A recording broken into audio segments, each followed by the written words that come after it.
CRTV News, ici, toute l'info.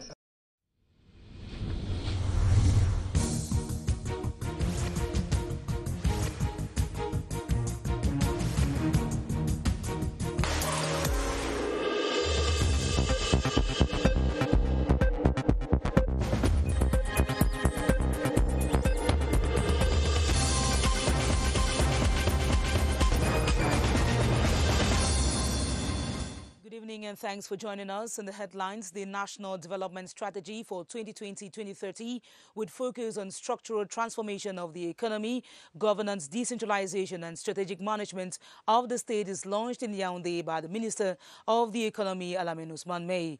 Regional governors assess the security situation of their areas of jurisdiction, the spread of the coronavirus and the flawless covering of the first ever regional elections in the country at the second semester conference of governors. And finally, the Indomitable Lions of Cameroon walloped the members of Mozambique 2-0 in Maputo in the return leg qualifier for the 2022 Africa Cup of Nations. The Lions now have 10 points in Group F. Thanks for joining us.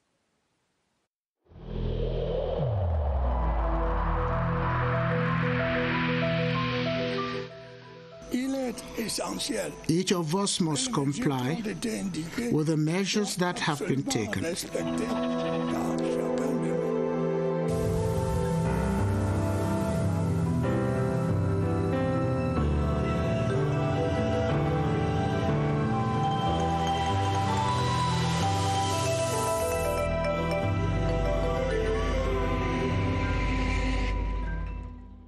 We begin our 30-minute newscast with the National Development Strategy for 2020 that has seen the light of day as a framework for structural development and a reference for Cameroon's emergence drive.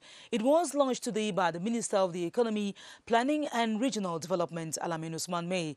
It is geared towards addressing the economic and development challenges of the nation. Lou Maslim Davis has the details. Becoming an emerging economy entails making fundamental changes in the productive, industrial, financial, administrative, social, and environmental structures in order to promote strong economic growth. We have to test our foundation and build stronger structure to get faster towards emerging country. We cannot talk of a development in a country if human capital is not properly trained, it's not properly taken care of in terms of health, it's not properly inserted in the economy. The third pillar is dealing with promotion of jobs and social insertion of our youth. Government's orientation strategy relates to the structural transformation of the national economy and the development of human capital, as well as putting in place effective framework of job-creating companies, amongst others. Based on our lessons and based on the commitment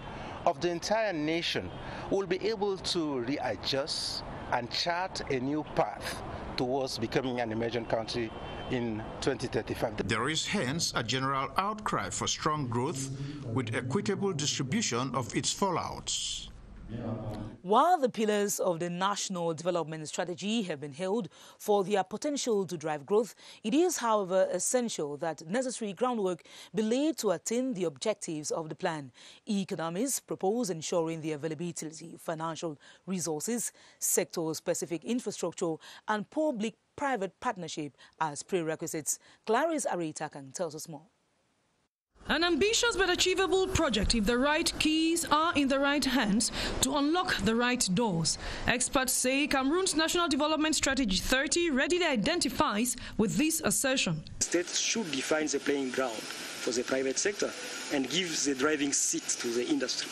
The private sector to be at the front seat and produce.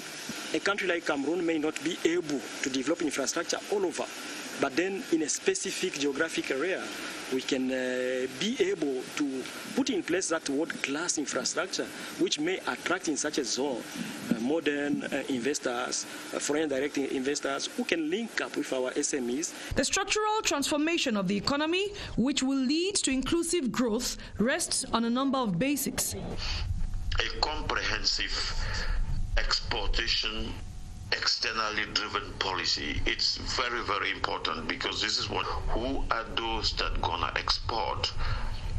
I mean, we need to accompany them. We need to give them export credits. And if the government does not develop, what you call a comprehensive resource mobilization plan, then this is going to be difficult. The National Development Strategy 2020-2030 replaces the Growth and Employment Strategy paper with a new. The aim is to see fewer people living below the poverty line while industrialization remains on track.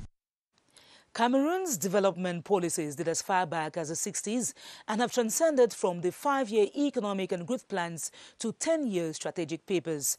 With emphasis initially placed on the structural and economic empowerment of specific regions, today's programs now focus on the development of human capital and good governance that impacts the livelihoods of all.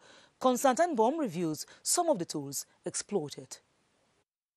The country has witnessed about 6 5-year economic, social and cultural development plans between 1960 to 1991. The first covered 1960 to 65, then came the 1966 to 71 plan formulated for the 6 economic regions under the federal settings. The third 5-year plan from 1971 to 76 was to foster the policy of maintaining equilibrium between the different economic and administrative regions of the country. There were the fourth, fifth and sixth 5-year plans. The sixth covered 1986 to 1991.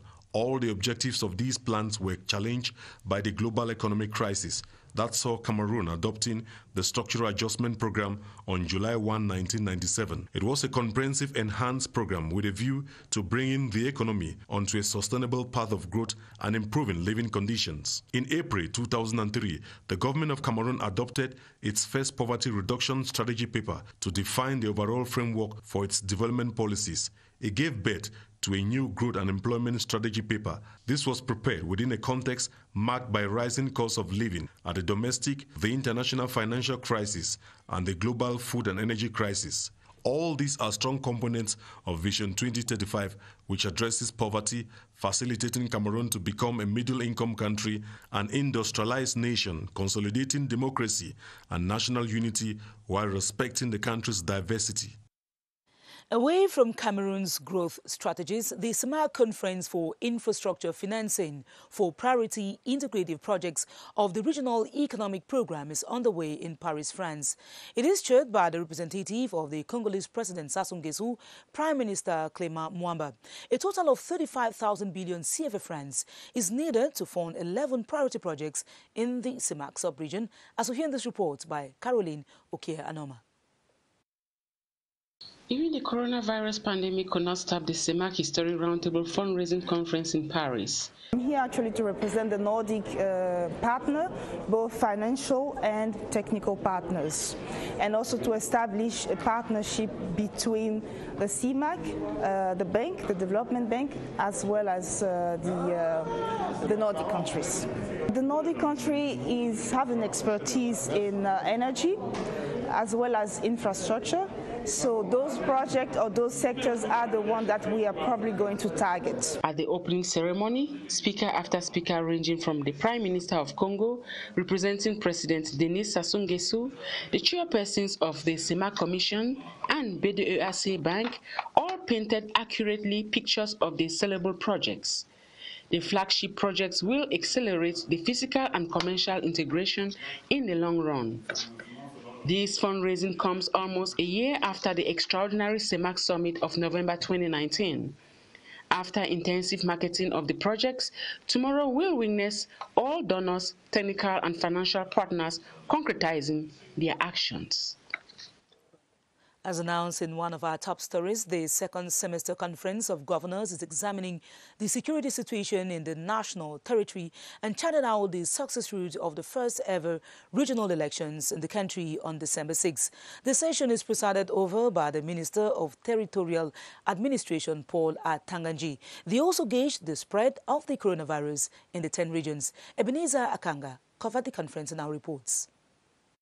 In his opening statement, the Minister of Territorial Administration, Paul Atanganji, made a review of the security situation of the country, which he said still requires greater vigilance by administrative authorities, defense and security forces, and the population.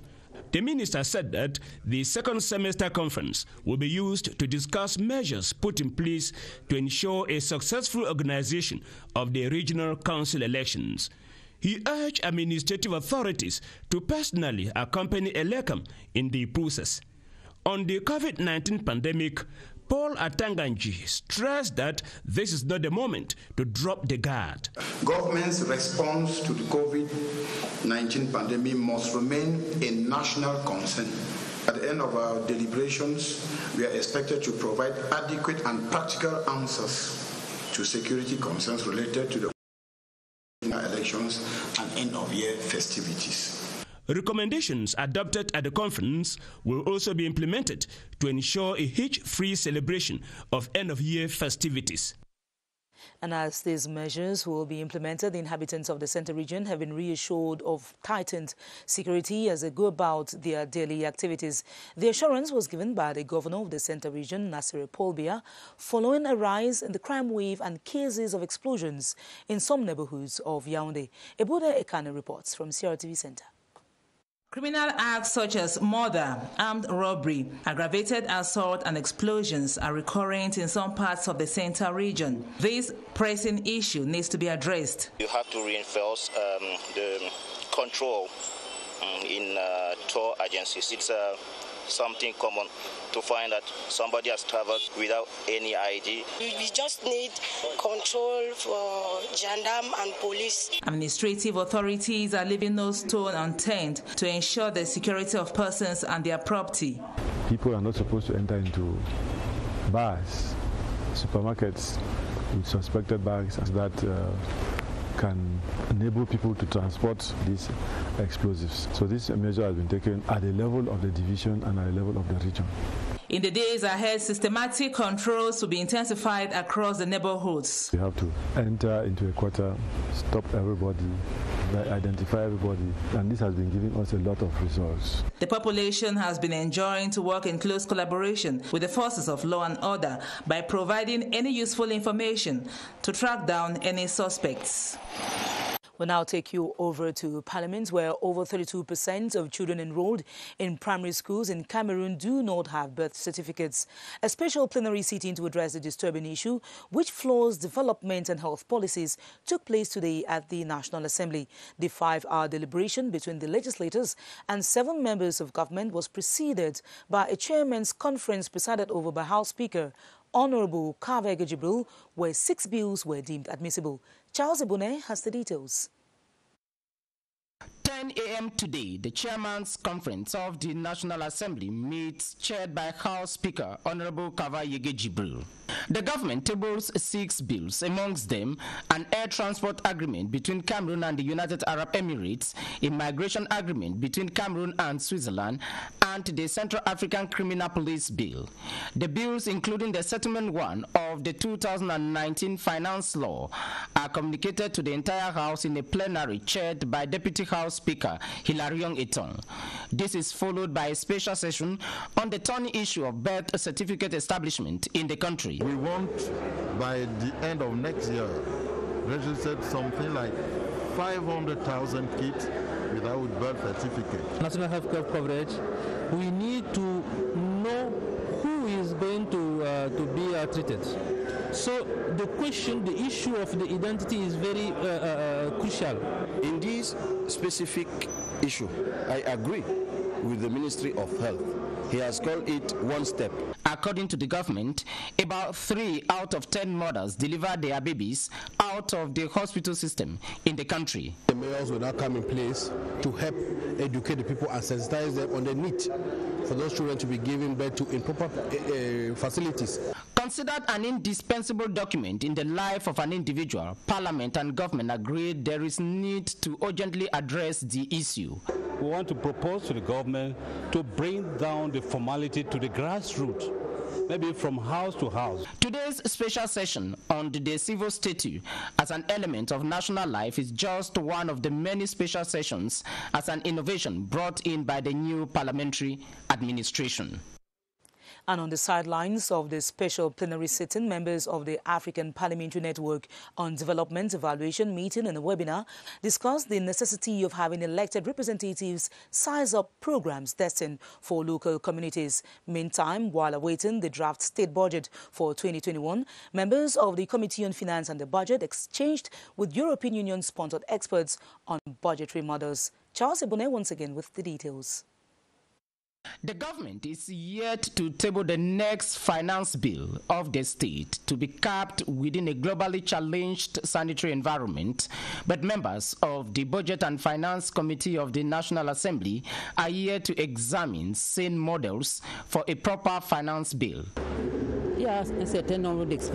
Experts were recruited by the European Union to help the finance committees of Parliament to better control public finances. Dans leur mission de contrôle des finances publiques. To better ensure good governance in budgetary allocations for a positively people-impacting program, members of the newly authorized Parliamentary Network for Development Evaluation also met. They are interested in seeing that a perfect evaluation is put in place in most African countries to make sure that the execution of our budget is effectively done in every country for the good of the people. Today's parliamentary business outline at the National Assembly is an indication of a busy schedule in the days ahead. Away from the National Assembly, the President of the Constitutional Council, Clement Atangana, has been awarded the 2020 Managerial Excellence Prize. The distinction is from a group of investigative journalists who acknowledge the dexterity with which the official handles the institution, which is today a force to reckon with. Quinta Rita Edang reports.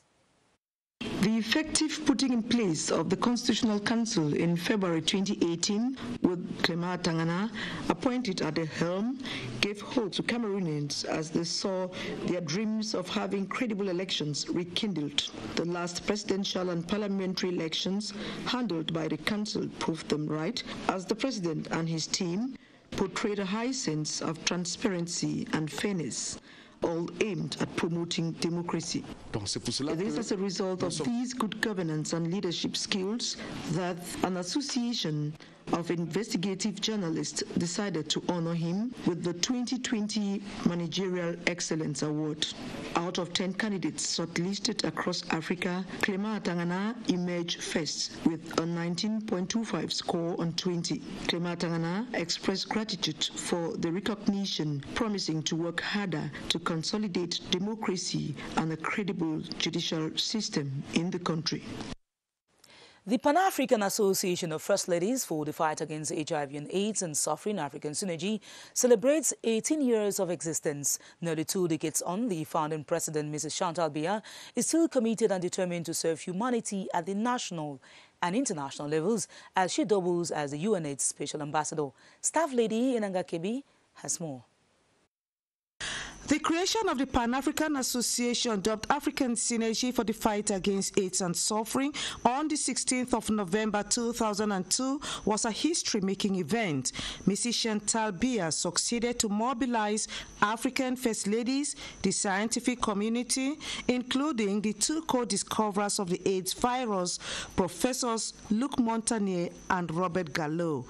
Together with other researchers and stakeholders, including the civil society, African Synergy added a new impetus into the AIDS battle. The first thing that inspires me is the necessity to salute the effort, the humanitarian commitment of our First Lady. The association has succeeded to organize 3 international conferences on HIV and AIDS in the continent. With Mrs. Chantal Biya as the pioneer founding president, the First Lady succeeded through advocacy to promote research on HIV. The outcome has been the inauguration in 2006 of the Research Center in Yaoundé, christened after the First Lady, Mrs. Chantal Biya. The quest for the pediatrics vaccine to reduce the mother-to-child transmission of the AIDS virus remains the main motive of the center. Today, Mrs. Chantal Biya is internationally recognized for her efforts to combat HIV in the continent, especially amongst women and youths. She is UN AIDS Special Ambassador in the AIDS battle, an attribute she received for her hard work, commitment, and dynamism.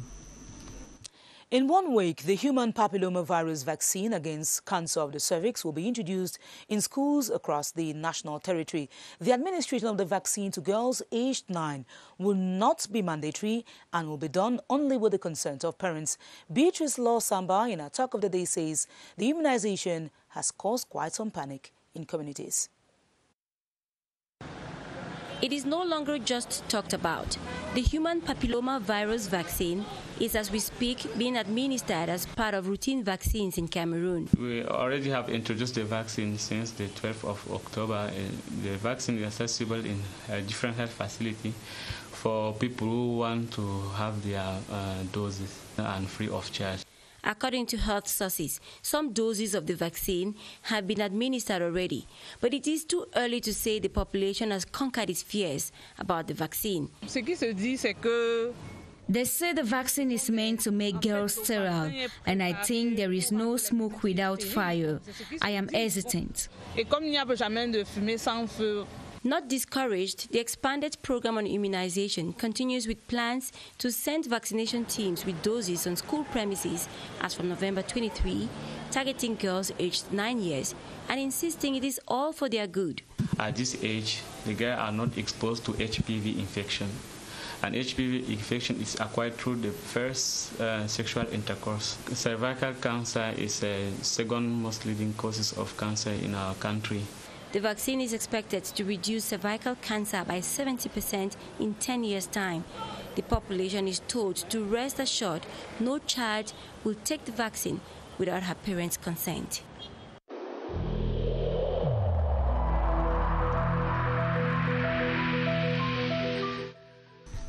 The wearing of face masks in public places will be mandatory until further notice.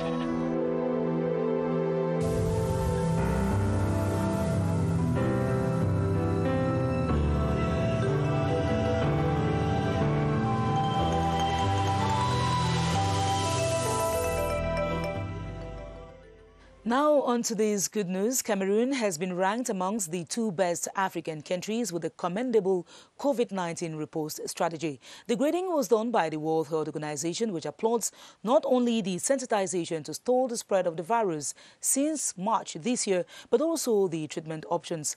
Baldwin Sama is at the Public Health Emergency Operations Center and now provides updates with his guest, Dr. Eric Tandy. Hello, Baldwin. I hope the journalist is not changed.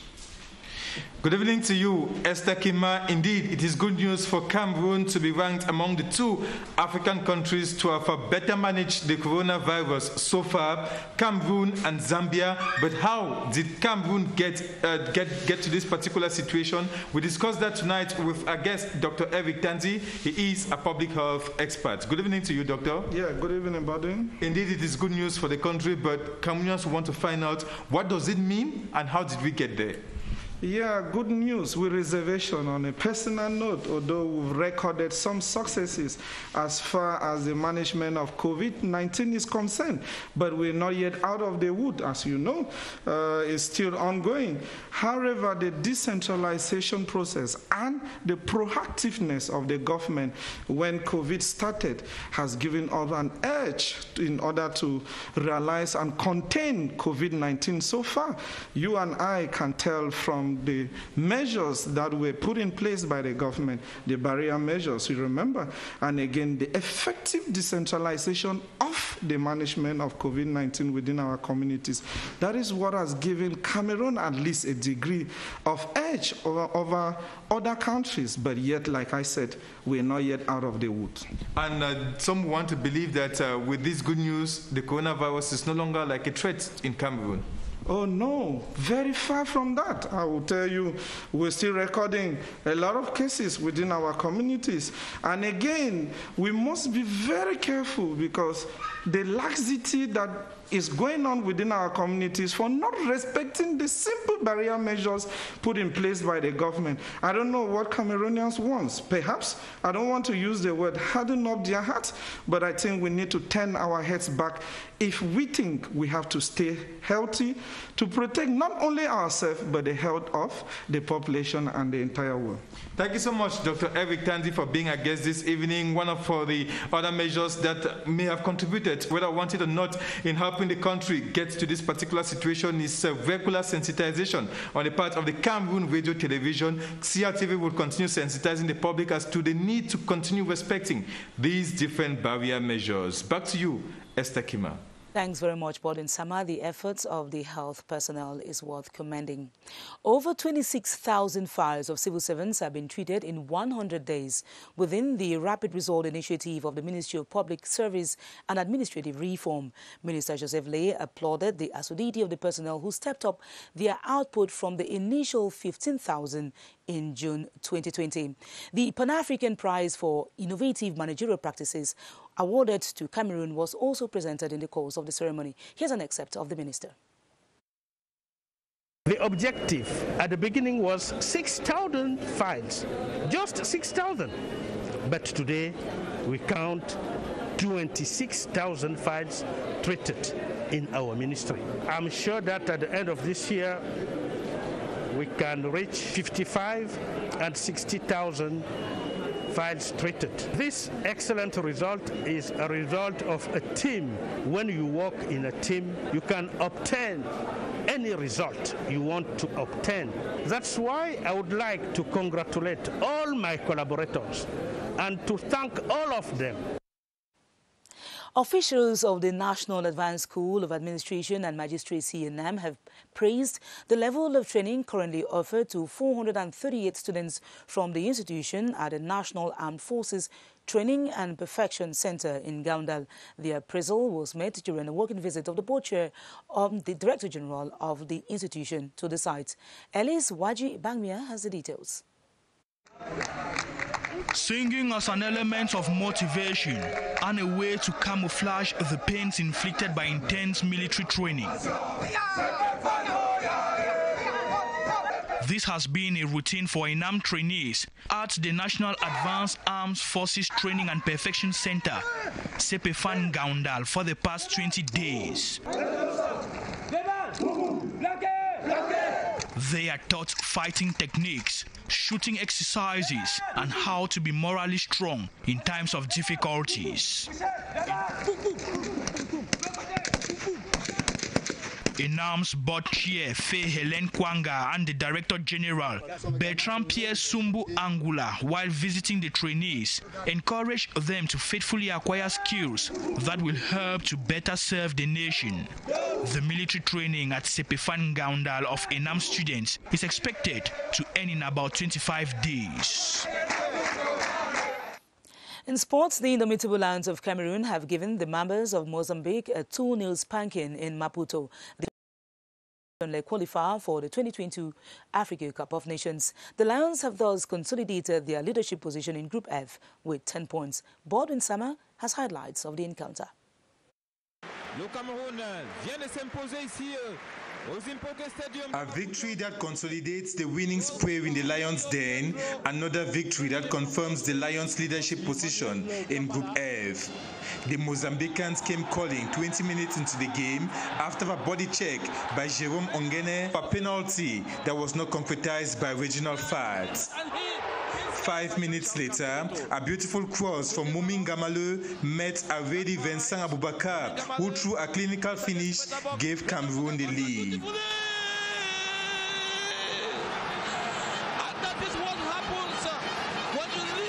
The Lions went on recess with a 1-0 lead. Upon resumption for the second half, lack of concentration in Cameroon's defense at the 58th minute almost saw her concede a goal. The Lions retaliated at the 72nd minute, benefiting from this loose ball in Mozambique's defense for Serge Tabekou to score Cameroon's second goal. Serge The Mozambicans 2 minutes later came close to reducing tally, but for a timely goalkeeper Andre Onana. After 90 minutes of play, Cameroon secured a 2-0 victory that keeps them on top of Group F with 10 points. Our main story tonight was that the National Development Strategy for 2020-2030 with focus on structural transformation of the economy, governance, decentralization and strategic management of the state has been launched in Yaoundé by the Minister of the Economy, Alamin Osman May.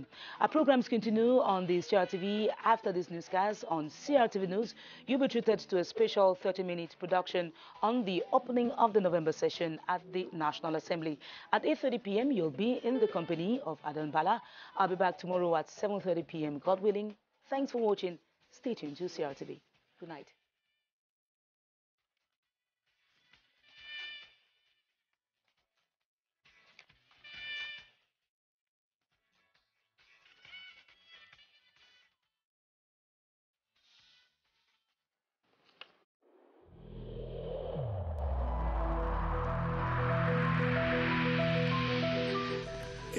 In this connection, we should avoid stigmatizing.